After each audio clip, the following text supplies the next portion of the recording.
हिंदी कक्षा में आपका हार्दिक स्वागत और अभिनंदन है। आज की वीडियो कक्षा 10वीं के लिए है। 10वीं कक्षा के इस अभ्यास पत्र की सीरीज को, सैंपल पेपर की सीरीज को आगे बढ़ाते हुए हम पहुंच गए हैं चौथे अभ्यास पत्र पर। उत्साह और अट नहीं रही है, दो छोटी छोटी सी कविताएं हैं जिन्हें एक ही अभ्यास पत्र में शामिल करने का प्रयास किया गया है, जिसे लिखा है सूर्यकांत त्रिपाठी निराला जी ने। तो बिना देरी किए हम अभ्यास पत्र प्रारंभ करते हैं। पहला प्रश्न है, उत्साह एक आह्वान गीत है, यह किसे संबोधित है? तो इसका सही जवाब है बादल को।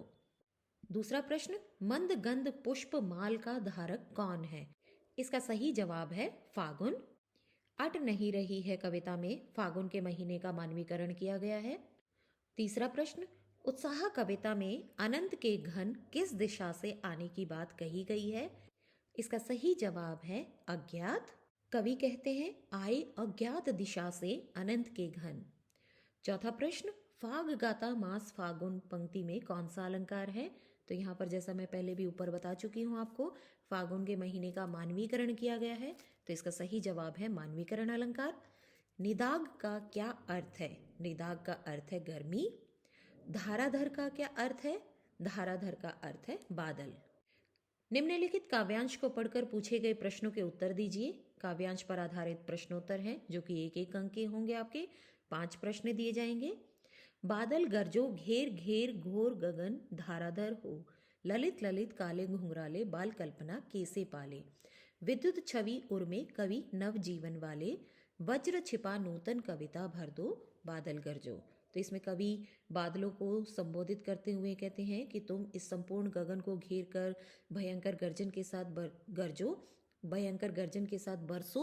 आसमान में छाए काले काले बादल घुंघराले काले बालों के समान हैं और बाल कल्पना कैसे पाले, किसी बच्चे की कल्पना के समान विस्तार लिए हुए हैं।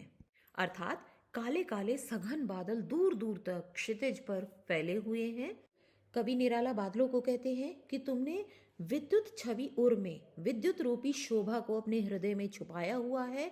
और कवि नव जीवन वाले, कवि जो बादलों को है नया जीवन देने वाले कहते हैं वज्र छिपा नूतन कविता फिर भर दो बादल गरसो, कि जैसे बादल वर्षा करके सभी को नया जीवन देते हैं, पीड़ित प्यासे जन की इच्छा को पूरा करते हैं, क्योंकि ये नवजीवन है, नया जीवन देने वाले हैं। जिस प्रकार बादलों में वज्र छिपा हुआ है, उसी प्रकार से कवि भी अपने शब्दों के माध्यम से लोगों में या संपूर्ण संसार में एक जोश भर देना चाहते हैं। इस पर आधारित प्रश्नोत्तर देखिए। प्रस्तुत काव्यांश के कवि और कविता का नाम लिखिए। कविता है उत्साह और इसके कवि हैं सूर्यकांत त्रिपाठी निराला। प्रश्न संख्या 2, कवि ने किसे गरजने के लिए कहा है? कवि ने बादलों को गरजने के लिए कहा है। प्रश्न संख्या 3, कवि के अनुसार बादल अपने हृदय में क्या छिपाए हुए हैं? कवि कहते हैं कि विद्युत छवि उर्मे, कि वो अपने हृदय में विद्युत रूपी शोभा को छिपाए हुए हैं और ये बादल कैसे हैं? नया जीवन देने वाले। प्रश्न संख्या 4, काले घुंघराले बादलों की तुलना किससे की गई है? इसका उत्तर होगा काले घुंघराले बादलों की तुलना कवि ने बच्चे की कल्पना से की है। प्रश्न संख्या 5, ललित ललित काले घुंघराले पंक्ति में कौन सा अलंकार है? तो इसमें होगा पुनरुक्ति प्रकाश अलंकार। जहां कहीं भी शब्द दोबारा से प्रयोग किया जा रहा है, शब्द रिपीट हो रहा है लेकिन उसका अर्थ नहीं बदल रहा है, वहां पर पुनरुक्ति प्रकाश अलंकार होगा। काव्यखंड से एक प्रश्न आता है, काव्य सौंदर्य स्पष्ट कीजिए, जो कि 3 अंक का होगा आपका। पत्तों से लदी डाल कहीं हरी कहीं लाल, कहीं पड़ी है उर्मे मंद गंध पुष्पमाल, पाट पाट शोभा श्री पट नहीं रही है। इसमें पहले आप भाव लिखेंगे, उसके पश्चात आप इसका काव्य सौंदर्य बताएंगे। भाव में क्या लिखेंगे? फागुन के महीने में पेड़ की डालियां पत्तों से लद जाती हैं और कहीं पर हरी हरी और कहीं पर लाल पत्ते नजर आते हैं। इस प्राकृतिक सौंदर्य को देखकर ऐसा लगता है फागुन ने अपने गले में सुगंध से परिपूर्ण कर देने वाली फूलों की माला डाल ली हो। कवि की नजर जहां भी जाती है वहीं पर फागुन का सौंदर्य बिखरा हुआ है और वह सौंदर्य कहीं भी समाहित नहीं हो रहा है। काव्य सौंदर्य में क्या लिखेंगे? भाषा खड़ी बोली है, गुण प्रसाद गुण है, छंद मुक्त रचना है, तत्सम तद्भव शब्दों का मिला जुला रूप है, भाषा गद्यात्मक होते हुए भी प्रवाहमयी है और शब्द योजना अत्यंत सार्थक है।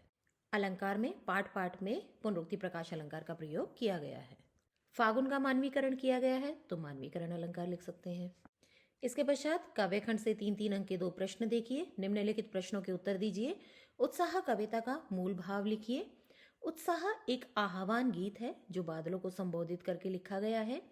कविता का शीर्षक उत्साह इसलिए रखा गया होगा क्योंकि बादल वर्षा करके पीड़ित प्यासे जन की आकांक्षा को पूरा करके उनके जीवन में आशा, उत्साह और नई चेतना का संचार करते हैं। बादलों को उमड़ता हुआ देखकर लोगों के मन में जोश, उमंग और उत्साह उत्पन्न हो जाता है।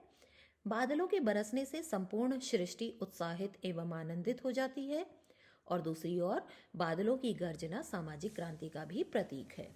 अब यदि यही प्रश्न मूल भाव के साथ यदि शीर्षक के रूप में पूछा जाए कि उत्साह कविता के शीर्षक की सार्थकता स्पष्ट कीजिए, तो भी आप इन्हीं शब्दों को लिख सकते हैं और अंत में लिख सकते हैं कि इस कविता का शीर्षक उत्साह बिल्कुल उचित है। दूसरा प्रश्न, अट नहीं रही है कविता में कवि ने प्रकृति की व्यापकता का वर्णन किन किन रूपों में किया है। कवि ने प्रकृति की सुंदरता की व्यापकता का वर्णन अनेक रूपों में किया है।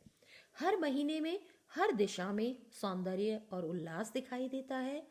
फागुन मास की सुंदरता सर्वव्यापक है क्योंकि इस मौसम में क्या होता है, पेड़ पौधों पर हरे हरे लाल लाल कोपलें नजर आती हैं, पत्तों से पेड़ों की टहनियाँ लद जाती हैं, फूलों से सारा वातावरण महक उठता है। सब जगह जहाँ कहीं भी नजर जाती है वहाँ पर वातावरण हमें मन को भाने वाला नजर आता है और कहीं भी सांस लेते हैं तो ऐसा लगता है कि हमारा घर जो है सुगंध से भर गया है। कवि प्रकृति की व्यापकता को देखकर इतने खुश हैं कि वो चाहकर भी अगर उस प्राकृतिक सौंदर्य से आंख हटाना भी चाहें तो भी उस सौंदर्य से वो आंख हटा नहीं पाते हैं। यहीं पर हमारा सैंपल पेपर खत्म होता है। अगली वीडियो का इंतजार कीजिए, चैनल को सब्सक्राइब कीजिए, बेल आइकन दबाइए ताकि आपको सैंपल पेपर के अपडेट्स मिलते रहें, ताकि आपका एक भी सैंपल पेपर मिस ना हो पाए। और अगर ये वीडियो आपको अच्छी लगी हो तो लाइक और शेयर ज़रूर कीजिएगा। मिलते हैं अगली वीडियो में जल्दी ही, तब तक के लिए धन्यवाद।